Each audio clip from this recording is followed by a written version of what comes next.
we are looking at how to pronounce this name, as well as how to say more interesting and often confusing dog breed names too, so make sure to stay tuned for those.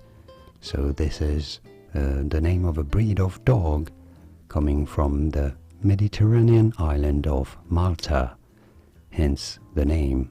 In British English, because the American pronunciation is different, this is said as Maltese. Maltese. You do want to stress on that second T's syllable. In American English, however, it is normally said as Maltese. Maltese in American English versus Maltese in British English. And now you know.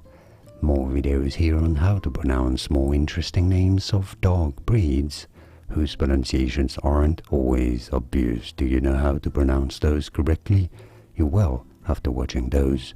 I'll see you there to learn more. Thanks for watching.